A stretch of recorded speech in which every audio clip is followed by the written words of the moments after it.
That's awesome. Good luck to everybody. We got a heck of a time trying to get going on other platforms. Golly. Gonna have to use the platform that pays money now. The kids.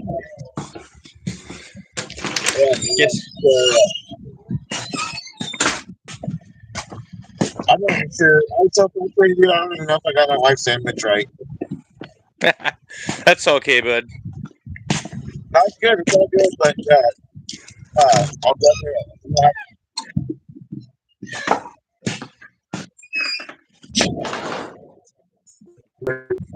I'm gonna post. Go. Do this. I'll probably figure out how to do a platform for YouTube, so that way I can have guests. Because apparently that I'm not sure what's up with my Facebook account. I think it's probably that. I use my YouTube more than anything for videos, so I don't know. right. Man, I tell you.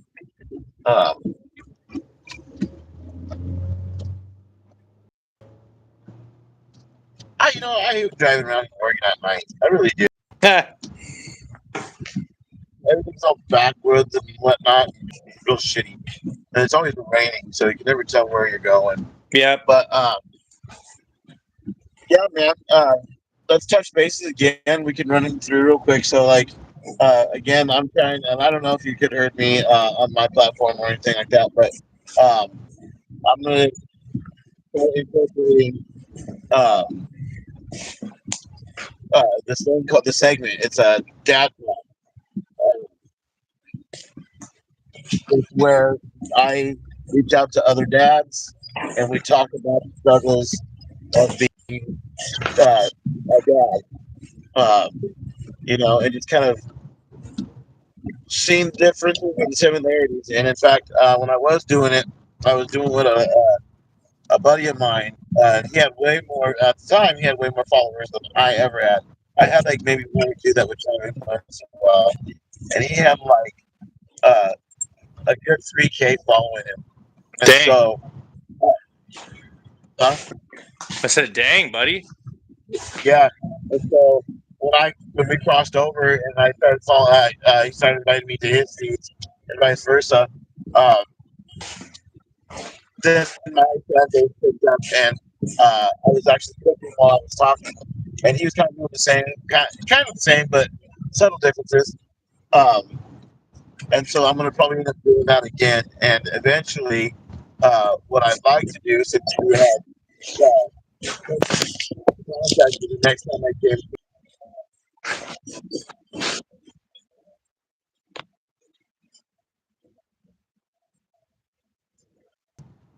or go live, and then on both my platforms, just kind of talking whatnot and barbecue and just kind of let it all out, So, and then one of the things that we talked about today, and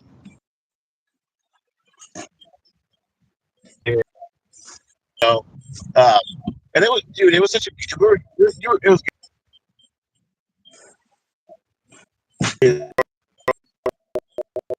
I'm moving up in management positions. I have a lot of people that are taking it hard on me because I've only been there for a very, very, very short amount of time, and these people have been there for a while. And you were telling me we were discussing like how I can't let my role of seniority be put down to others, and how I need to be able to look at it as all aspects, take their advice into consideration. Yep. Feel like they're really important, and in a sense work together as me being overbearing. No, you always. So being a new boss is tough because especially when you come from a background where you're the new guy and you're the boss.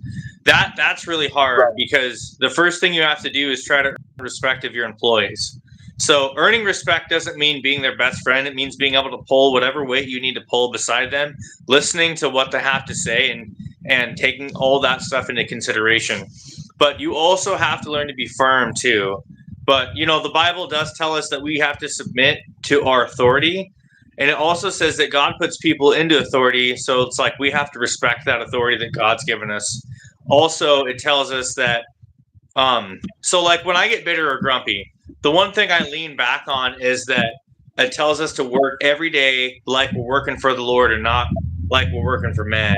And so if you can put yourself in that perspective, it kind of gets you out of your grumpy funk, at least like in general work related stuff. But as far as like, being put in that kind of a position, it's scary at first. It can be kind of difficult to maneuver through. The best thing you can do is just realize that you're human. You're going to make mistakes. But if all my employees are mad at me, if they're all grumpy, then it's probably something that I did. It's probably not them. If you have one or two that are sort of disgruntled, maybe try to narrow down what the issue is. But most of the time, if you see several guys feeling the same way, it's a good chance that you might want to reflect a little bit on what's happening. So.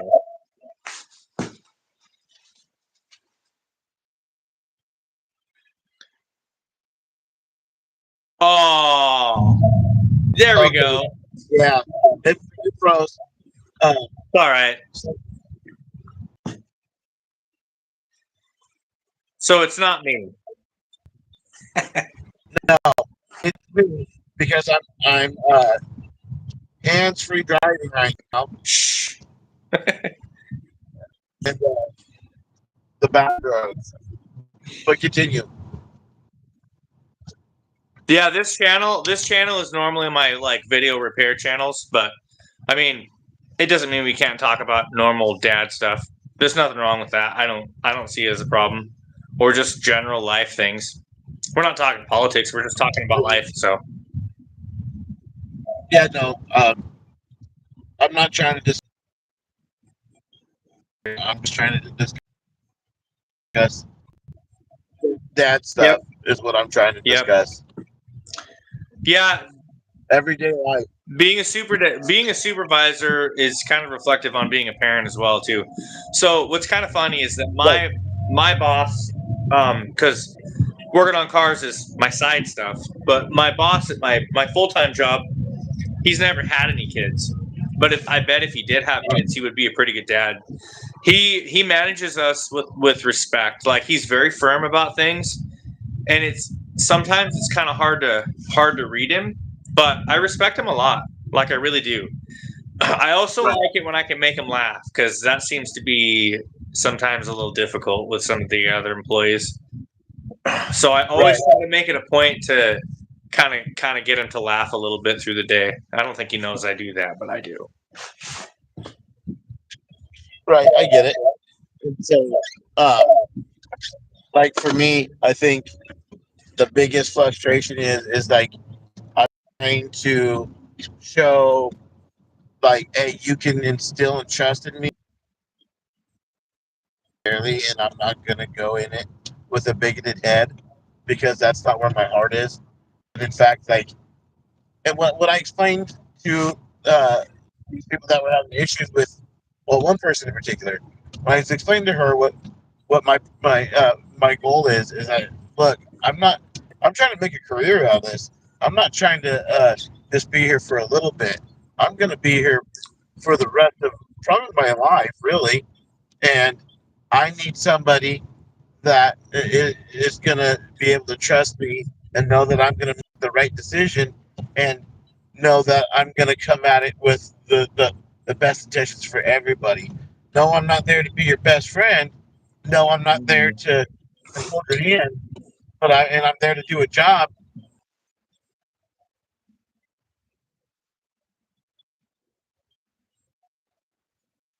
We can't. He'll come back. Don't worry. I promise. Corbin. He'll come back. Here we go. Anyway, I don't know where you were up to, but it cut off when you were talking about being just and fair with people. Right. So I just want to be just and fair, and I don't want it with a bigoted attitude.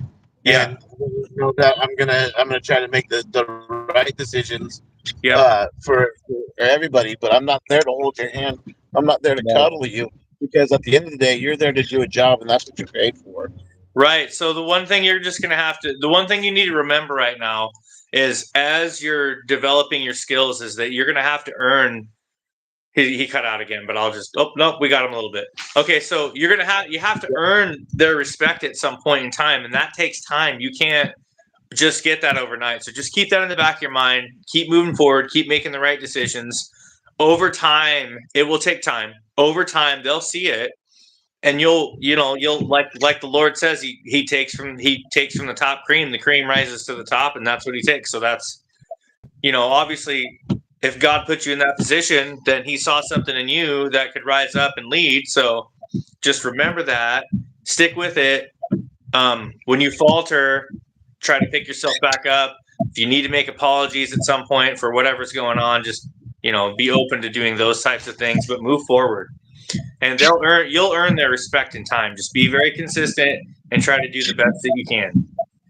Right, and that's all I'm trying to do, and I'm trying to make right by everybody. But again, like I told when I got there, look, I didn't want to make friends with anybody because of that reason for alone, and that's hard to do as is because let's be realistic. I'm not a people person by any means. Okay, I'm not. But everybody flock of seagulls towards yours truly, and so um, it's like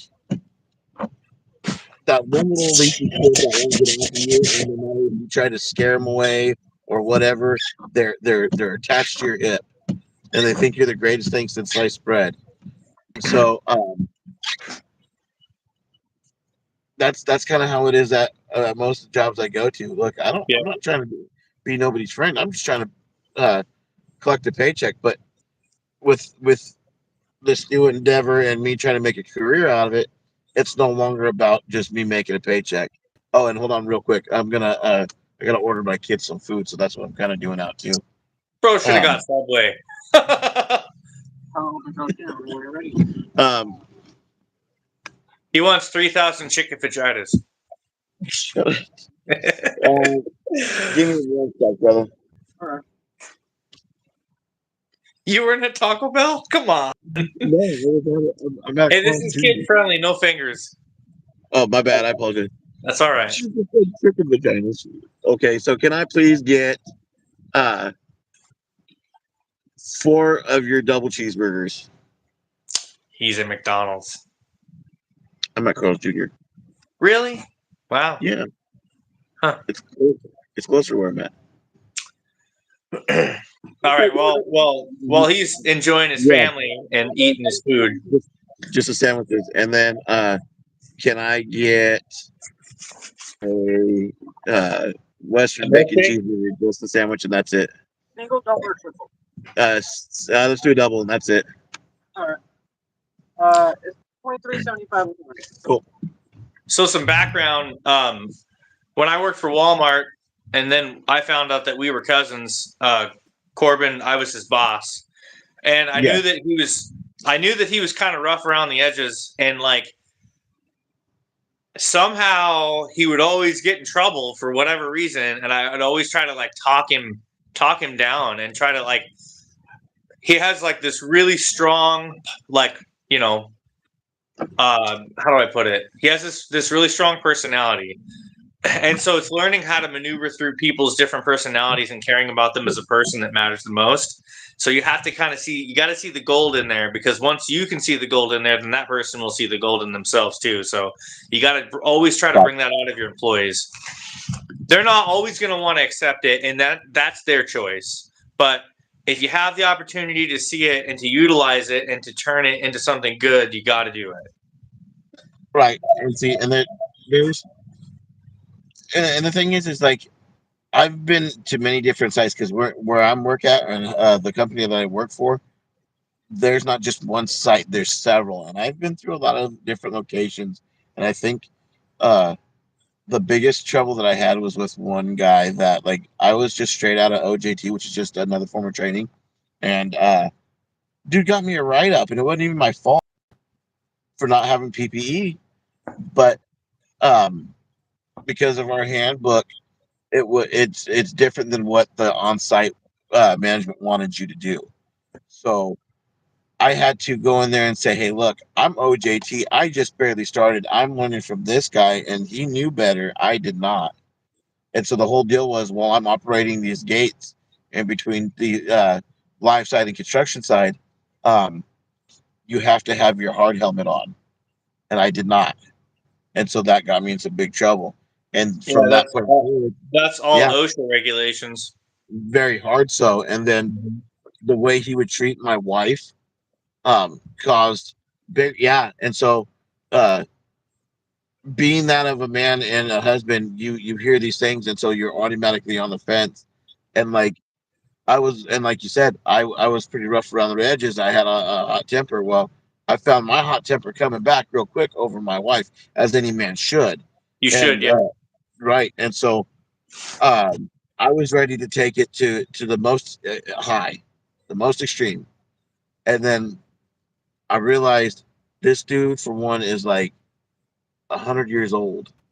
Okay, he's deaf, he's crabby, you know, so he's not going to care regardless. So what I started doing was uh, just trying to be polite, and like even though when I see him low key, I'm like, God, this idiot. Why am I stuck seeing him? Go back to the nursing home, you geriatric dick, right? But I don't tell him that, not to his No, face. And then there's no, you one don't thing want to about say it. that. It's not. No, It's not beneficial for anybody. no, So it's not. So I just kind of like, you know what? I'm gonna get to this guy, and I'm gonna one way or another, I'm gonna let him. I'm not gonna let him win, but I'm not gonna sit there and plot against him either. I'm gonna break down that crab ass wall of his, and try to at least make him talk to me as a person, not just as a coworker. And today I was talking to him, and he's in charge of two gates to open and close, right? Well, there's another guy that's doing the same thing, but he's younger, and he should have been in charge of those gates because those gates are heavy. So I was listening to him. He goes, man, I'm 80. I think he says he's 88 years old, something like that. He says, yeah. He says I shouldn't be lifting these gates. I have no yeah. restrictions, but they are really hard for me to lift, and I don't get no break from them. It seems like every single day these youngins are out doing whatever, and they're posted, so they're not going to come help me do these gates, and I'm the only one with the key to either one of them. So I can definitely respect that. I said, that reminds me of when you used to just dump keys on me all the time, and I'd be stuck at the gate every time we worked together. It Ah, kind of I don't even sucks. remember that. No, now you got to tell me. No, no, Which keys? no. Not when me and you worked together. I would me Oh, I and got you. no. You know what you would do? You'd leave me at Mikey, the trash compactor. That's what you would do. I What? remember. What do you What? mean? Yeah. You don't remember Mikey the trash compactor? Hell, So I remember the name, dude. That was like 18 years ago. I try to remember certain things and some things I can't recall. Now you're going to have to tell me. I'm just going to okay. have to take your word for it. So this is what happened. Me and another stockman, Eugene, we started having issues. And Eugene said something about my mama. Yeah. And then I said something about his inbredness and how I was gonna slap the banjo out of him. And Was it you? Was it Eugene Gawilly? yeah, I think so. Was he a big, tall Eugene? Yeah, Chunky Bro, Eugene. no kidding. Ah, Yeah, which hold on. Thank you. I'm gonna. You too, brother. tell him to hurry up next time. Uh, Hurry up, you little bean dip. I'm just kidding. It's too late. You already drove off. Already no. Yeah, no, he's gone. He ran. He was scared. He didn't want the static. Yeah, no, and it was surprising, but for some reason Eugene started running his mouth to me. Oh, I know what it was. It's because I've been there longer than he was, and he thought he was just going to try to take a break before me.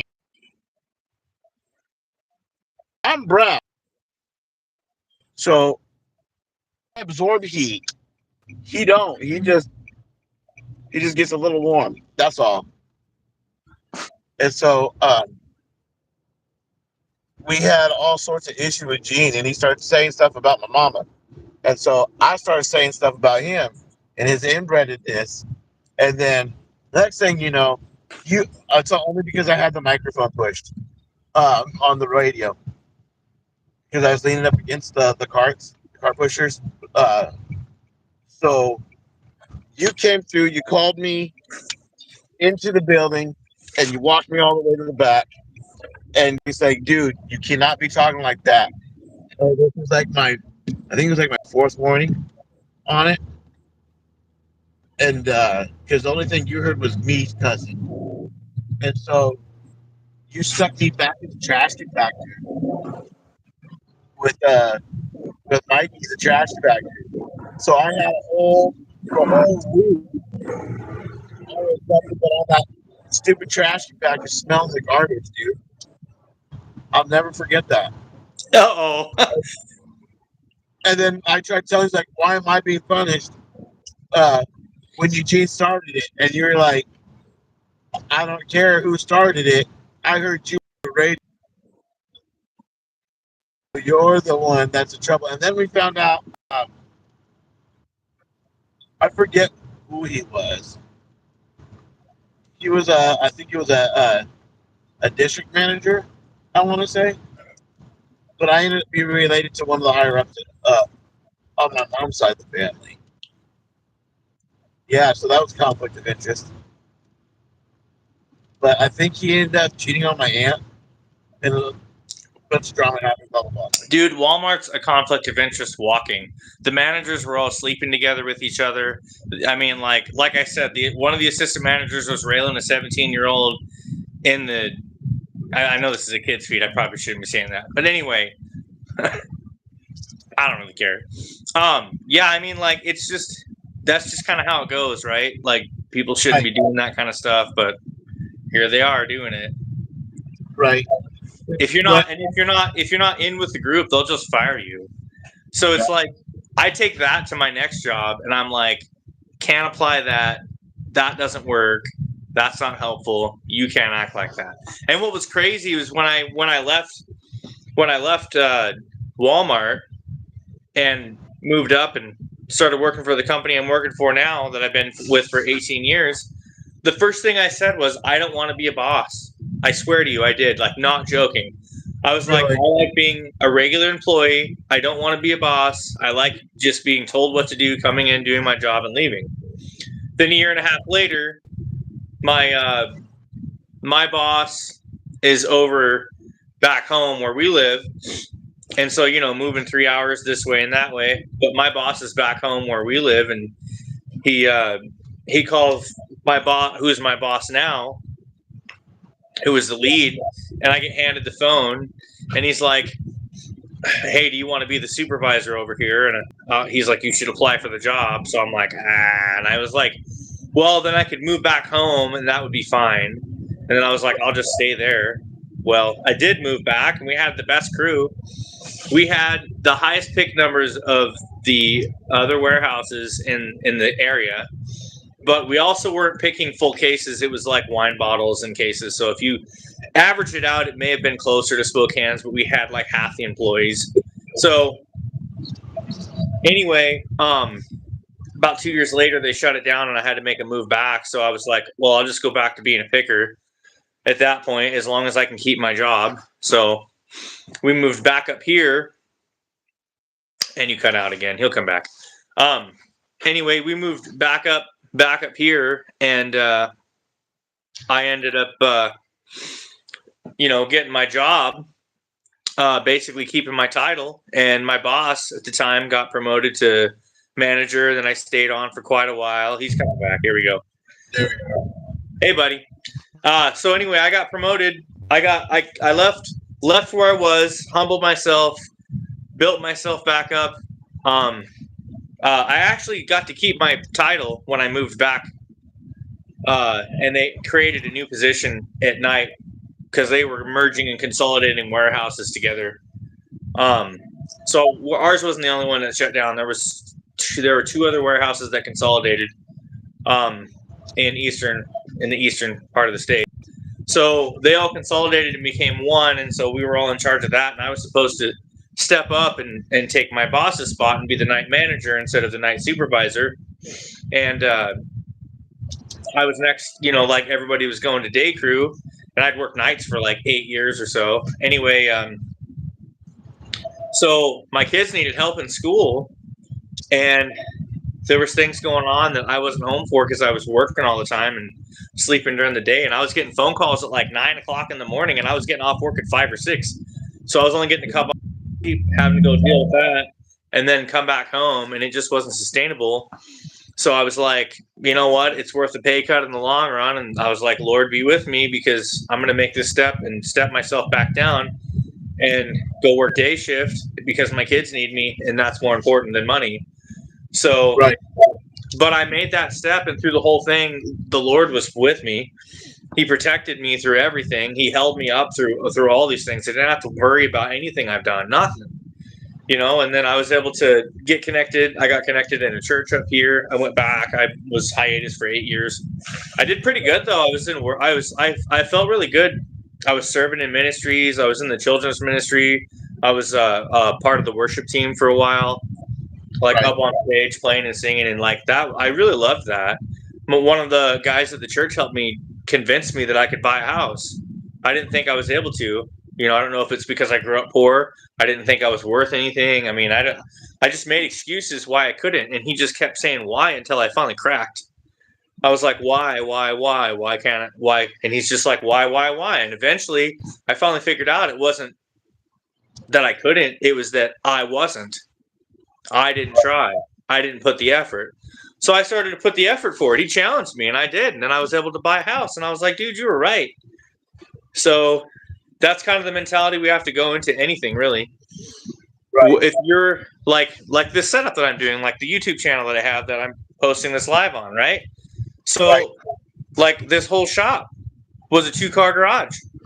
Now it was a little bigger at one point, but it's like a 26 by 20, and it's got a 2-post lift in it, and I do car work almost every single day.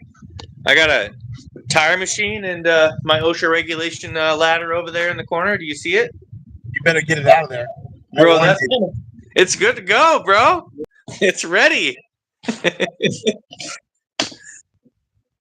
We're good. That's okay. I'm the only one in here. So I started saving money. He cut out again. I love it. Now he can't get me.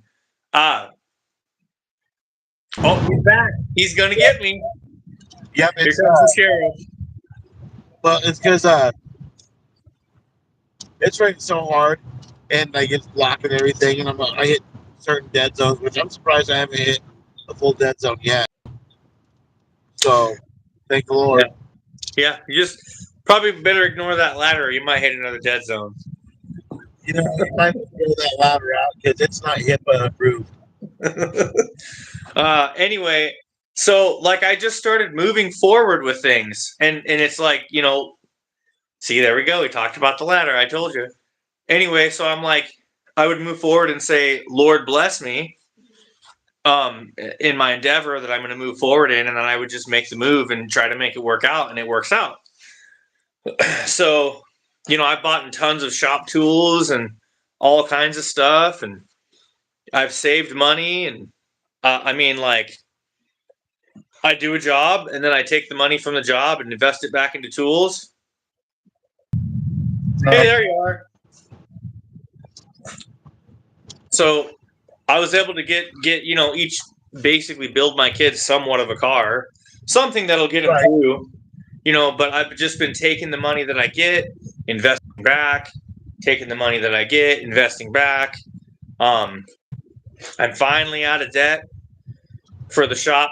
The second remodel that I had to do, that's up to code now, and all the wiring's redone and everything, and it's all up to code, and it all passed inspection. And anyway, so that's all paid to zero. And then I went back to the church.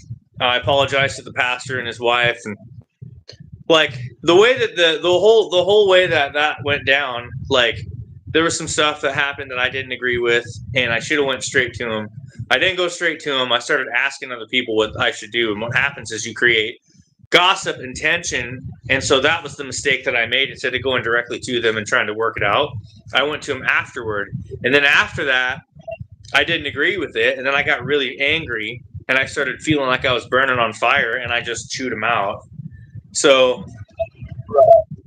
I finally went back, and I felt the Lord calling me back. So I went back and I apologized to him, to the both of them. And I told him that because I had apologized before, but I did it so I could see my friend Don before he passed away. And so I went back and told him the truth and told him I was really sorry about it, and I really meant it this time. So, but I'm coming back, and I guess I've already got work to do without putting myself. There's a guy there that used to be up there on stage, and people were telling me, I'm not going to say who. I don't think they're on my YouTube, but I'm not going to reveal certain things. But basically, he's been really struggling, and he needs some help and some guidance. And I haven't drank for 13 years. I haven't had a beer in like 13 years. Yeah. So it's been a really long time, and that's my own choice, and that's what he struggles with a lot. And so he drew himself to me before somebody told me the situation that was going on, and I didn't know that the two were connected. It was the same person. So to me, that's kind of divine intervention. So to me, that just says that I'm supposed to help them, and maybe they're going to help me too. I think it'll be kind of a give and give, you know what I mean? So that's my focus right now. And then all this extra side work and being able to tithe, and I haven't been able to do that for years. Oh, he's frozen again. I can't see him. His reception's super bad, but I haven't been able to tithe for a very, very long time. And I've always wanted to do that, and I've been able to do it now. And I'm happy to do it. Like, I'm not upset about it at all. I actually like it. I'm not bragging about it. I just wanted to, and I couldn't. And now I can, and I'm going to. And so with all those things, he's in a really big dead zone, I'm sure. He'll come back. So with all those things, God's been blessing me. And it isn't that I deserve to be blessed necessarily. I'm just trying to do what he wants. He's taken certain things. He's lessened the burdens for me for certain things in my life that I haven't been able to get rid of. And I had to focus on him, and I had to focus on his will. And when I started to do that, things started to change. And things are still tough. Things are still going to be tough. They're not going to get easier. God's just going to give us more tools to handle them. Satan's going to come up against us. He's going to try to pull us from our families. He's going to try to rip things apart. He's going to try to destroy. That's what he does, especially when we come closer to God. You'll see it happen more and more. And so what you got to do is you got to hang in there. Yeah, he must be in a pretty big dead zone. I don't think he's coming back for a while. So let me give him a message and see what's going on.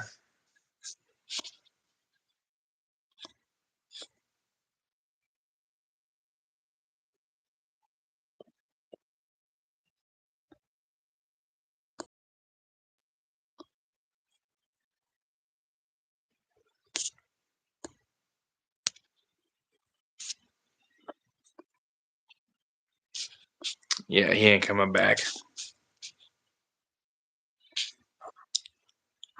Dead zone. So anyway, this is supposed to be a two-way thing. I shouldn't have caught him driving. It's been long enough for me, though. I don't need to sit here and rattle on for 3-4 hours. There's been a person here or there popped on. So Working on cars isn't my main thing. I like doing it. I'm not a professional at all. So I'm sure that if you actually watch some of my videos, they'll probably get. Whoa! On my side.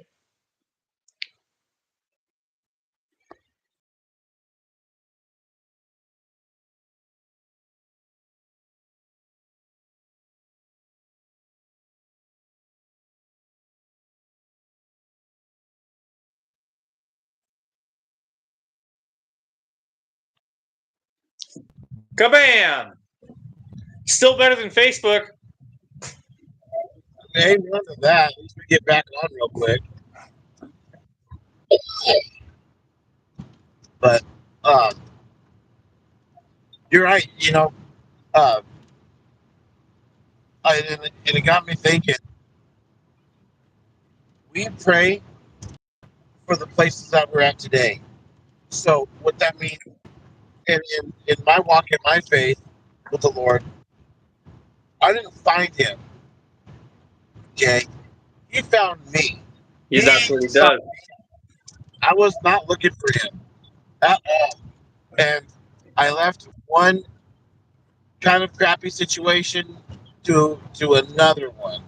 Um, and it was to the point I didn't have any electricity, any running water, uh, nothing.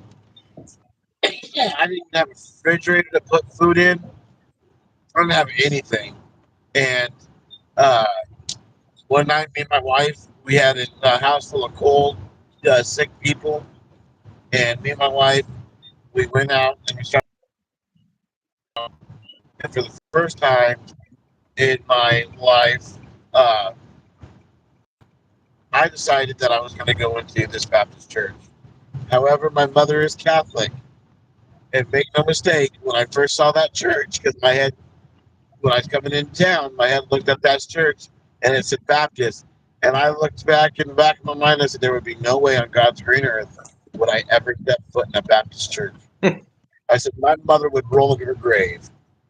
My mom would come out of her grave and kill me if I stepped foot in a Baptist church. Well, one night we were all cold, tired, and hungry, and I go to this church. I was having knee issues. My knee was about the size of a baseball, well, a softball more or less. And um, I just get down to pray at the altar, and my wife yells, "Hey, I need you to come in here. Somebody wants to talk to you." And keep in mind, it was like midnight, man. And I was like, "Shoot, here we go again. I'm gonna get arrested for breaking and entering." And so I come out, and it was Pastor Cam Foote at the Troy Baptist Church in Montana, and he laughed at me when I told him the situation. I'm tired, I'm hungry, and all this. And it's not like, haha, you're sick, or haha, I'm better than you. Like Santa Claus with a child. That jolly laugh. He goes, drive your vehicle around back, meet me over there. I said, okay. So I meet him around back, and next thing you know, he loads my truck up with so much food that I need like 3 people to help me carry it. Like, it's a big box of food. And my wife's like, see, God does answer prayers. And I told my wife, I said, look, I ain't gonna get into that with you. And she goes, what is it gonna take? And she grabs me right by my face. Because what is it gonna take for you to believe that God is reaching out to you? I said, look, all right, here it is. You want to know when I start believing God's real? Is when He shows up, puts a wood stove in this hole here, gives me all the wood, lasts me through this entire stupid winter, gives me more food than I know what to do with.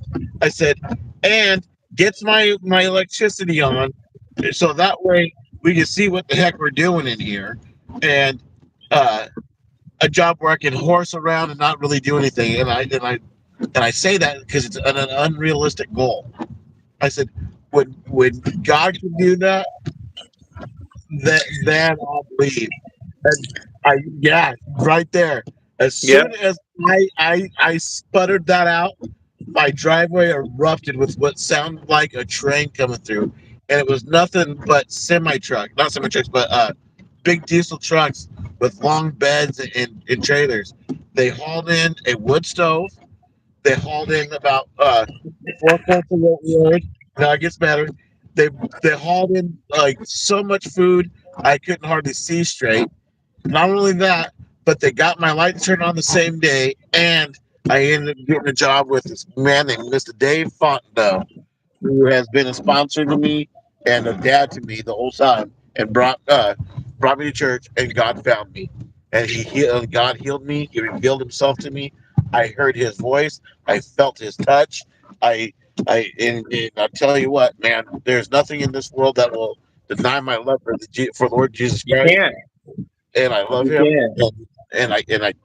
and anybody who says He's not real, I say these things in His name because it is true, and if it wasn't for Him, I wouldn't be here today. So that's where I'm at with it. And now I was living in actually. Do you see that trailer right there in the trees? Yeah, I think so. Okay, I know it's a little dark, but I was living in that trailer with uh, 5 other people.